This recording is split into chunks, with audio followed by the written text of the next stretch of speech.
कहिए कैसे हैं आप। What makes a women a bad wife.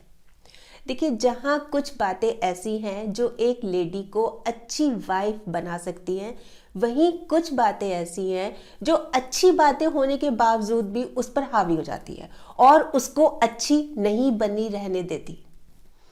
जैसे कि एक लेडी है और वो बच्चों की देखभाल बहुत अच्छी तरह करती है, खाना बहुत अच्छी तरह बनाती है, घर की साफ सफाई बहुत अच्छी तरह करती है, लेकिन फिर भी कुछ बातें ऐसी हैं जो उसको अच्छी वाइफ बनने ही नहीं देती।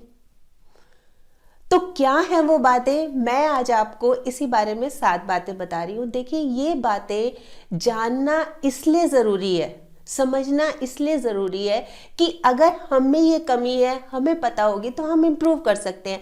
हम इम्प्रूव करेंगे तो जो हमारा रिश्ता है, शादी के बाद जो पति से रिश्ता है, उसकी बॉन्डिंग मजबूत होगी, रिश्ता और ज़्यादा गहरा होगा।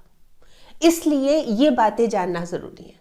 तो आज मैं इसी बारे में एक एक करके आपको 7 बातें बता रही हूँ। सबसे पहली बात तो दिल से नहीं अपनाती। जो अपने पति से रिश्ता है वो दिल से नहीं अपनाती। कोई ना कोई स्वार्थ छिपा होता है या प्यार शर्तों पे होता है। भाई, जैसे आप मुझे घुमाने ले जाओगे तब खुश होंगी, या जब मेरे लिए ये चीज़ लेके आओगे तब मैं मानूंगी कि हाँ, आप मुझे सच्चा प्यार करते हो। यानी कभी सेटिस्फाइड नहीं होती, फीलिंग्स ही नहीं होती ना। देखिए, क्या होता है कि जैसे मान लीजिए हस्बैंड ने फ़ोन किया, उन्होंने हेलो बोला हस्बैंड ने, तो आवाज़ सुनते ही पहचान लेंगी कि अरे क्या हुआ, आज आपकी तबीयत ठीक नहीं लग रही, क्या आप ठीक नहीं हो, या अरे आज तो आप बड़े खुश लग रहे हो।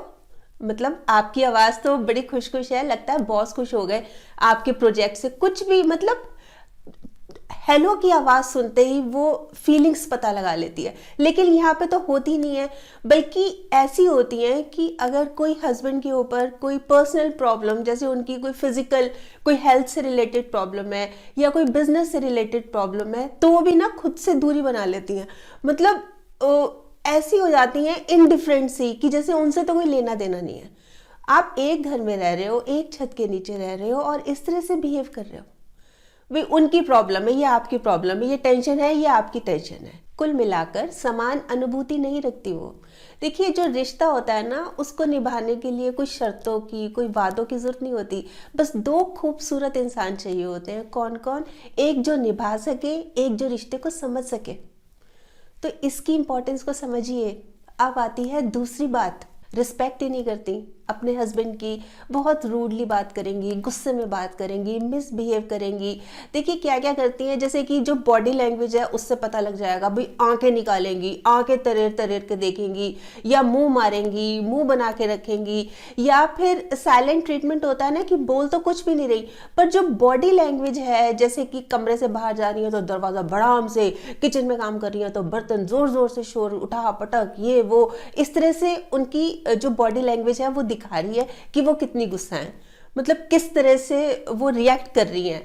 और फिर इसके साथ साथ जैसे कि फ्रेंड सर्कल में बैठे हैं, 4-5 दोस्त हैं, उनके बीच में अपने हस्बैंड की बातें कर रही है, मतलब जैसे बुराई कर रही है, उनका मजाक उड़ा रही है, या फिर हस्बैंड के सामने ही भी उनको कंपैरिजन कर रही है उनका, भी आपके जो बॉस हैं वो कितने हैंडसम हैं, या हमारे जो पड़ोसी हैं वो कितने अच्छे हैं, या मेरे जीजा जी कितने अच्छे हैं, और आप देख लो, आप तो कैसे मोटे से हो, आपका पेट देखो कैसे निकला हुआ है, आप तो कैसे सुस्त सुस्त से रहते हो, इस तरह से।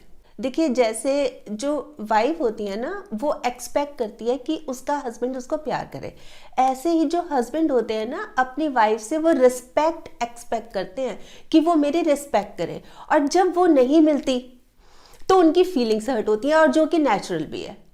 आप अपने ऊपर लेके जाइए ना, जब आपको इस तरह से सुनना पड़ेगा, आपको रिस्पेक्ट नहीं मिलेगी तो कैसा लगेगा? नहीं अच्छा लगेगा ना। और वैसे जो इज्जत देता है ना दूसरों को, सही मायनों में इज्जतदार तो वही होता है। जो दूसरों को इज्जत दे रहा है, सही मायनों में असली इज्जतदार तो वही है। क्यों? क्योंकि जिसके पास जो होता है वही तो देता है। तो दीजिए आप इज्जत, रिस्पेक्ट दीजिए, बहुत ज्यादा जरूरी है ये बात। अब आती है तीसरी बात। ट्रांसपेरेंट ही नहीं रहती, ना ऑनेस्ट रहती, ना फेथफुल रहती, उल्टा चीटिंग करनी है, झूठ बोलना है अपने हस्बैंड से। जैसे कि कुछ फ्रेंड्स आए कि उनके साथ चलो घूमने चले गए, और हस्बैंड को बोल दिया मैं तो घर पे थी, मैं कहाँ घूमने गई। या फिर जैसे किसी से चैटिंग कर रही है सोशल मीडिया पर, व्हाट्सएप पर किसी से चैटिंग कर रही हैं, हस्बैंड से छुपा रही हैं, तो जब हस्बैंड आते हैं तो वो सारी कॉल्स, सारी चैट सब डिलीट कर देती है। नहीं, मैंने तो कुछ नहीं किया, मैंने तो आज देखा ही नहीं मोबाइल, मतलब साफ साफ झूठ। तो ऐसे में कैसे विश्वास करेगा हस्बैंड?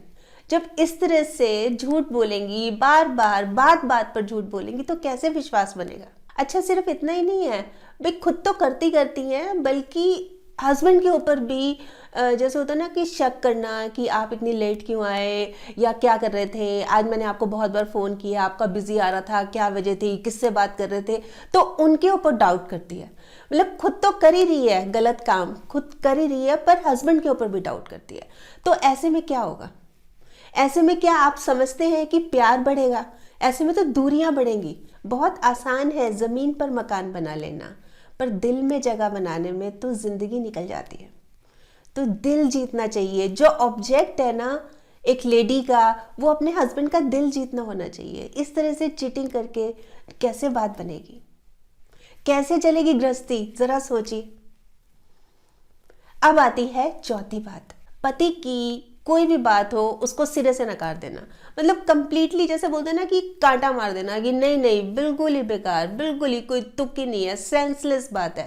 भाई हस्बैंड की कोई ज़रूरत है, कोई प्राथमिकता है, हस्बैंड का कोई पॉइंट ऑफ व्यू है, उसको तो सुनना ही नहीं है, मतलब सुनने की कोशिश ही नहीं करनी। भाई ये तो फालतू की बात कर रहा है, इसको क्या समझ है, इस तरह से बिहेव करना। इससे क्या होता है कि जो हस्बैंड है ना बहुत ही रिजेक्टेड फील करते हैं, इग्नोर्ड फील करते हैं, अनइम्पॉर्टेंट फील करते हैं। मतलब उनकी जो फीलिंग्स हैं वो बहुत हर्ट होती है कि ये हो क्या रहा है। भाई इस तरह से सुन तो लेना चाहिए ना, एक बार बात अच्छे से सुन तो लो, फिर उसके बाद रिएक्शन दो, उसमें कोई प्रॉब्लम नहीं है। पर पहले से एकदम से बोल देना, तो देखिए थोड़ा सा झुक जाना चाहिए रिश्तों में। कोई अजब बात नहीं है, रिश्तों में झुक जाना कोई अजीब बात नहीं है। देखिए सूरज भी तो झुक जाता है चांद के लिए, समझिए इस बात को। थोड़ा सा झुक गए तो क्या हो गया, कोई बहुत बड़ा इशू थोड़ी ना है। सुन लो, समझ लो, थोड़ा सा मिल के चलो, क्या प्रॉब्लम है। अब आता है फिफ्थ पॉइंट, और वो ये कि बात बात पर कहना ये आपसे नहीं हो पाएगा, आप तो कर ही नहीं सकते, मतलब ही नहीं है कि आप कर लो। मतलब डिस्करेज करना, कंप्लीटली डिस्करेज, आपसे तो पॉसिबल ही नहीं है। जैसे कि एक हस्बैंड है, वो अपनी वाइफ को कह रहे हैं कि ना अभी थोड़ा सा मैं वेट गेन कर रहा हूँ, मोटा हो रहा हूँ, कल से घूमना शुरू करता हूँ, सुबह जल्दी उठ के सुबह घूमने जाया करूँगा। तो तुरंत ये तो आप कर ही नहीं सकते, पॉसिबल ही नहीं है। उल्टा व्यंग करेगी, हंसेगी ऊपर, आप और सुबह जल्दी उठोगे, लिखवा लो मुझसे, आप तो पॉसिबल ही नहीं है कि आप सुबह उठ जाओ। भाई कहाँ तो उसको सपोर्ट बनना चाहिए कि हाँ ये ज़रूरी है और चलो मैं भी चला करूँगी, या चलो मैं उठा दिया करूँगी। पर इस तरह से व्यंग करना, इस तरह से मजाक उड़ाना, ये कहाँ की समझदारी है? देखिए समझदार हम तब नहीं होते जब हम बड़े हो जाते हैं, समझदार हम तब बनते हैं जब हम छोटी छोटी बातों को समझने लगते हैं। और एक बड़ी खूबसूरत सी लाइन है, कुछ रिश्ते हैं तो चुप हैं, कुछ चुप हैं तो रिश्ते हैं। तो समझिए इस बात की गहराई को, समझिए। अब आता है सिक्स पॉइंट, और वो ये कि अपनों से दूर कर देती हैं, अपनी फैमिली, अपने फ्रेंड सर्कल से। भाई जो फ्रेंड सर्कल है, जिनके साथ बचपन में खेले कूदे, पढ़े लिखे, एक साथ बहुत सारे काम किए, इतनी सारी मेमोरीज हैं बचपन की, उनसे दूर। और फैमिली मेंबर्स से, अपने पेरेंट्स से दूर। ये होता है एक्चुअल में, बहुत लेडीज होती हैं इस तरह की कि बस नहीं रहना साथ में, मतलब उनको पसंद नहीं करती। एक तरह से उनको पसंद करना तो दूर की बात है, उनको हेट करती हैं, और कई बार तो उनके सामने भी बोल देती हैं कि हम तो तुमको पसंद ही नहीं करते। देखिए एक पत्ता तभी तक सलामत है जब तक वो पेड़ से जुड़ा है, एक पत्थर तभी तक सलामत है जब तक वो पहाड़ से जुड़ा है। भाई अलग जब हो जाएगा तो अलग होकर आज़ाद तो वो हो जाएगा, पर उसकी ताकत तो चली जाएगी ना, चली जाएगी कि नहीं। बस यही है, स्ट्रेंथ है, जो हमारी ताकत है ना, हमारा परिवार है, हमारे फ्रेंड्स हैं, तो इनके साथ तो बॉन्डिंग मजबूत होनी चाहिए, रिश्ता सहेज के रखना चाहिए। देखिए रिश्ता बनाना बहुत आसान है, उतना आसान है जितना मिट्टी से मिट्टी पर मिट्टी लिखना। कोई मुश्किल है? कोई मुश्किल नहीं है। निभाना उसको उतना ही मुश्किल है जितना पानी से पानी पर पानी लिखना है। तो अगर रिश्ता बना हुआ है तो बहुत देखिए मेहनत तो लगेगी रिश्ता बनाने में, रिश्ता निभाने में, पर वो करना है, हमें करके दिखाना है, एक जोड़ के रखना है। जो लेडी होती है उसका काम परिवार जोड़ना होता है, तोड़ना थोड़ी ना होता है। होम मेकर्स बोलते हैं एक लेडी को, एक वाइफ को बोलते हैं ना होम मेकर है ये, होम ब्रेकर थोड़ी ना बोलते हैं। और ये किस ट्रैक पे जा रहे हैं हम? होम ब्रेक करेंगे, अलग कर देंगे हस्बैंड को अपनी फैमिली से, अपने फ्रेंड से? ऐसे तो नहीं है हम। अब आता है 7th पॉइंट, बहुत ज्यादा डिपेंडेंट रहना हस्बैंड के ऊपर या बिल्कुल इंडिपेंडेंट रहना।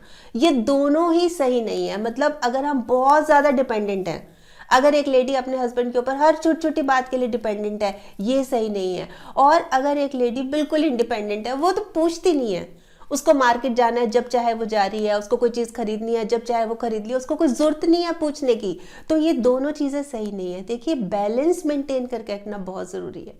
ये नहीं है कि हर बात पूछी जाए, ये भी नहीं है कि बिना पूछे ही कर लिया जाए कि हमें क्या ज़रूरत है, मेरी ईगो है, मैं कमाती हूँ, मैं क्यों पूछूँ, मैं इतना दहेज लाई हूँ, मैं क्यों पूछूँ। ये चीज़ भी नहीं होनी चाहिए। और जो काम खुद कर सकती है उसमें बार बार पूछने की भी क्या जरूरत है। तो ये जो ओवर वाली बात है ना कि बहुत ज्यादा डिपेंडेंट या बिल्कुल ही नहीं पूछती, ये दोनों ही चीजें सही नहीं है। जरूरत क्या है? बैलेंस मेंटेन करने की। देखिए प्लस माइनस पॉइंट्स हर एक में होते हैं, पर अपने माइनस पॉइंट जानकर उसको ठीक रखना जिंदगी का सबसे बड़ा प्लस पॉइंट है। देखिए बुरी आदतें अगर समय पे ना बदली जाए ना तो वो समय बदल देती हैं। तो बहुत ज़्यादा ज़रूरी है कि इसको समझे, इन बुरी आदतों को समझे और समय से इनको ठीक कर लें, सुधार कर लें। आप में से जैसे कुछ लेडीज़ के मन में ये भी आ रहा होगा कि भाई हम तो अच्छे ही रहते हैं, पर सामने वाला यानी हमारा हस्बैंड ही इस तरह से हमसे मिसट्रीट करता है, मिसबिहेव करता है, तो इस तरह से हो जाता है, मतलब हम इतने बुरे नहीं हैं। तो उनसे मैं एक ही बात ये कहना चाहूँगी कि माना बुरी है दुनिया, माना बुरी है दुनिया, हर तरफ धोखा है, हम तो अच्छे बने, हम तो अच्छे बने, हमें किसने रोका है? एक बार कोशिश तो कीजिए। और रही बात कि जो बैड हस्बैंड है, जैसे मैंने अभी बैड वाइफ के बारे में बताया है, बैड हस्बैंड्स के बारे में भी बहुत जल्दी वीडियो बनाऊंगी। पर उससे भी पहले क्या जरूरी है कि जो हम में माइनस पॉइंट हैं उसको तो ठीक कर लें, उसको तो देख लें। जिस घर में औरतें मुस्कुराती हैं ना, उस घर में खुशियां दौड़ी चली आती हैं। से आप बताइए आप क्या सोचते हैं इस बारे में, आपके कमेंट्स का मुझे इंतजार रहेगा। और हाँ, अगर आपने मेरा ये YouTube वाला चैनल अभी तक सब्सक्राइब नहीं किया तो प्लीज़ कर लीजिएगा। और इसमें ये जो एक बेल आइकॉन है, बेल का बटन है, ये भी दबा दीजिएगा ताकि जब भी जैसे मैं कोई वीडियो अपलोड करती हूँ आपके पास नोटिफिकेशन या मैसेज आ जाए। और अगर आपको ये वीडियो अच्छा लगा, आपको लग रहा है कि हाँ किसी और के काम भी आ सकती है ये वीडियो, तो प्लीज़ आप इसको शेयर भी ज़रूर कर लीजिएगा।